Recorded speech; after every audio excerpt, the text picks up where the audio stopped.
한일 간의 관계, 굉장히 악화되었던 한일 관계를 풀기 위해서 욕을 먹어가면서 그것을 단행을 했고요. 미일 간의 관계도 마찬가지고. 그리고 북한에 대해서 뭐 전임 대통령 같은 경우는 무슨 삶은 소대가리의 앙천대소라느니 무슨 뭐 별의별 그 욕설을 들었어도 입도 뻥끗 못했는데 북한에 대해서도 당연히 주권국가로서 저희가 할 일을 하고 있지 않습니까? 그런 부분들을 잘하고 있고 네. 그다음에 경제적으로도 그 화물연대 파업의 불법 파업에 대한 엄정한 대처라든가 그리고 노동개혁이라든가 연금개혁 그리고 교육개혁에 대한 끊임없는 어떤 강조 이런 것들을 해나가겠다는 다짐 네. 이런 것들은 잘하고 있다고 생각하고요. 그런데 사실은 정치라는 거는 대화의 타협입니다. 야당 대표 만나야죠. 뭐 수사 중이니까 못 만난다? 아니 그렇다면 수사 중인 사람 얼마나 많습니까? 근데 정치와 사법은 분리해야 됩니다. 자꾸 뭐 수사 중이고 이런 핑계는 제가 보기에 그냥 개인적인 감정이 안 좋다. 이거를 이제 돌려서 말하는 것이고요. 경제도 지금 상황 굉장히 안 좋습니다. 무역 적자가 지금 14개월째고 중국이 사실 최대 우리 흑자국이었거든요. 지금 최대 적자국이 됐어요. 네. 이런 문제를 전혀 해결 못 하고 있고 외교 안보 문제도 마찬가지입니다. 지금 뭐 관계 좋아졌다 그러지만 우리가 중국과 러시아와 관계가 이렇게 힘들었던 적이 없었어요. 굉장히 험한 말들을 오가고 있습니다. 그러니까 윤 대통령이 조만간 취임 1년이 되잖아요.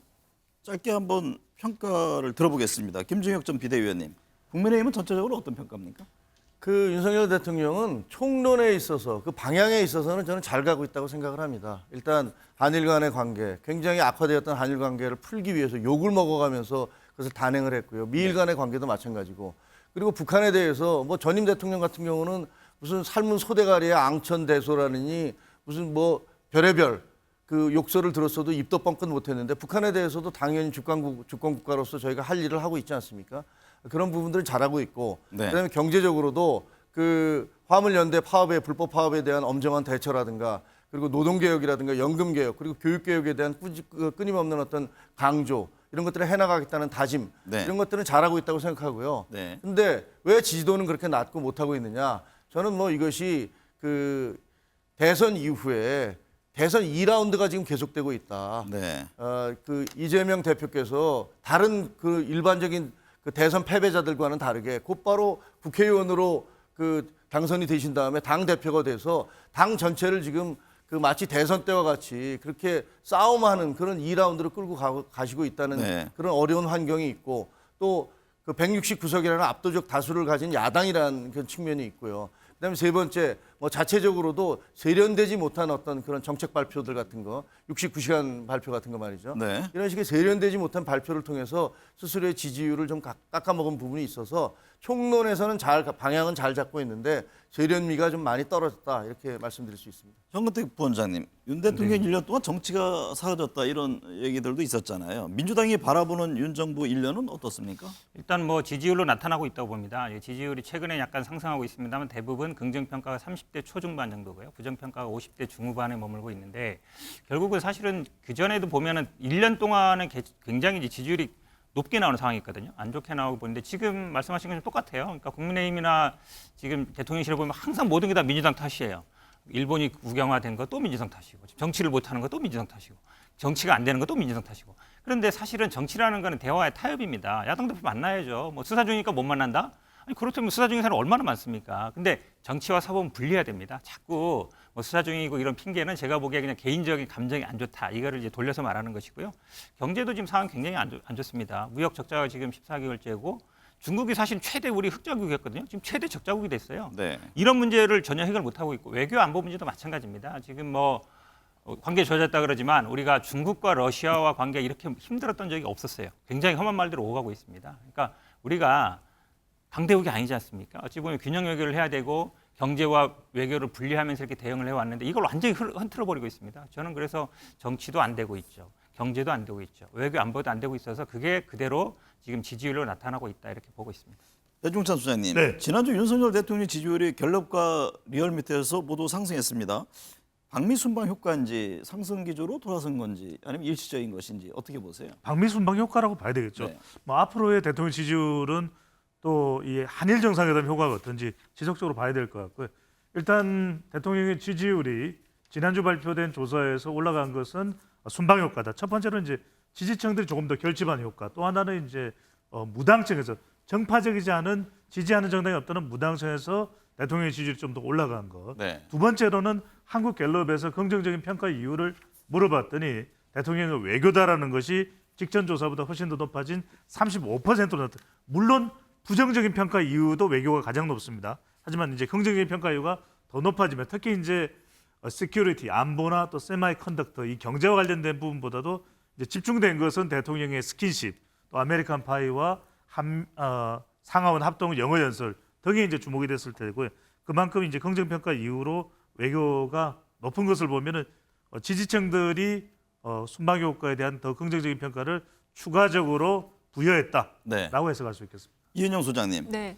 윤 대통령 오는 10일 취임 1주년 앞두고 있는데요. 역대 대통령들의 취임 1년 무렵 지지율과 비교해 보면 노무현 전 대통령에 이어서 두 번째로 낮은 수치인데 취임 이후 윤 대통령 지지율에 영향을 미친 핵심 현안 몇 가지를 꼽는다면 어떤 겁니까? 일단은 그 윤석열 대통령 지지율이요. 87년 이후에 여러 명의 대통령이 나왔는데 가장 낮은 수준입니다. 지금 네. 좀 전에 노무현 대통령 이야기를 하셨는데 노무현 대통령은 그 당시 탄핵식이었거든요. 그래서 낮을 수밖에 없었던 정치적인 환경이 있었고요. 네. 지금 이명박 대통령과 가장 비슷한 수준인데 이렇게 낮은 지지율을 갖게 된 그 결정적인 이슈라고 한다면 저는 이제 외교도 들 수 있겠지만 경제에 신경 쓰지 않는 대통령의 태도 그리고 두 번째는 대통령실 이전과 그다음에 언론과의 그 관계 이거를 좀 긍정적으로 가져가지 못한다는 점을 꼭 꼽을 수 있겠습니다. 지금 대통령 지지율 특징 중에 가장 중요한 대목이 60%. 부정평가가 지금 60%에 계속 꾸준하게 유지되고 있다는 부분을 지적할 수 있겠고요. 그다음에 30대에서 지지율이 지난 대선에서 출구조사 평가를 보면은 30대에서 윤 대통령은 48.1%가 지지했고 이재명 후보는 46.3%를 더 많이 지지를 했어요. 네. 그런데 지난주에 나왔던 갤럽 조사에서 30대의 대통령 지지율 보면은 26%밖에 되지 않거든요. 그래서 부정평가가 높다는 점과 30대가 계속 대통령 지지에서 굉장히 많이 이탈했다는 점을 꼽을 수 있겠습니다. 배종선 소장님, 네. 여론조사 공정 조사를 내용을 보니까요. 네. 윤석열 대통령 취임 1주년 평가에 대해서 60.4%가 잘못하고 있다고 응답을 했습니다. 네, 이 부정평가 수치를 줄이려면 어떤 점이 보완돼야 합니까? 얼마든지 방법이 있죠. 네. 소정인입니다. 소정인. 소정의는 또 뭡니까? 그러니까 이게 15%를 올릴 수 있는 전략인데 네. 결국 대통령의 지지율이 지금 보수층에만 머물러 있는 것은 중도, 무당, MZ 세대가 안 들어오는 것이거든요. 결과적으로는 대통령의 지지율을 끌어올리는 것은 이념적이거나 정책적인거나 사람을 잘 해결하면 됩니다. 그러니까 첫 번째는 뭐냐? 소통입니다. 이념을 초월한 소통을 해서 중도층이 더 들어올 수 있도록 해주면 5% 플러스. 그 다음에 또 정책입니다. 청년 정책 잘 만들어서 청년 세대, MZ 세대가 더 들어오면 5% 플러스. 네. 마지막으로 인사입니다. 인사 잘해서 아이고 인사 너무 잘하네.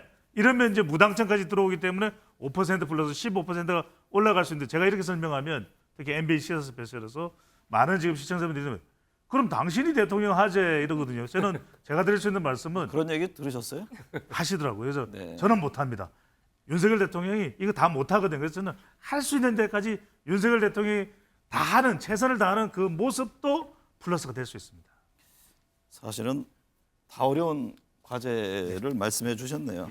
이은영 소장님, 네. 윤 대통령 미국 순방에 대해서 앞서 이제 지지율이 좀 오른 걸 얘기를 했습니다만은 긍정평가와 부정평가는 어쨌든 42% 동률로 나왔어요. 그렇습니다. 그러면 한미 성과에 대해서 이게 어떤 시각을 반영한 겁니까? 사실 이번에 지지율이 상승했다고 하는데 그 앞단에서의 지지율 상승 평가 요인은 별로 없었거든요. 뒷단에서의 영어 연설과 그 노래가 이제 영향을 미쳤던 것 같은데 국빈 방문을 할 경우에는 그 도움 된다라는 의견이 한 60% 정도는 나와야 돼요. 그 정도로 성과와 그 결실이 많은 그런 순방이 되어야 되는데 이게 동수로 나왔다는 거는 좀 그렇지 못했다라는 의견인 것 같고요. 그리고 이번에 나온 그 내용을 보면은 영남권하고 충청권에서는 그래도 도움 된다는 의견이 있지만 그 40대, 50대에서는 도움 안 된다라는 의견이 50%가 넘었습니다. 이거는 이제 경제 그 주도층이 경제 핵심층인 40대, 50대가 이번 그 미국 방문 효과에 대해서 경제적으로 별로 도움이 안 된다라고 판단을 하는 것 같고요. 중도층이 가장 중요한 대목인데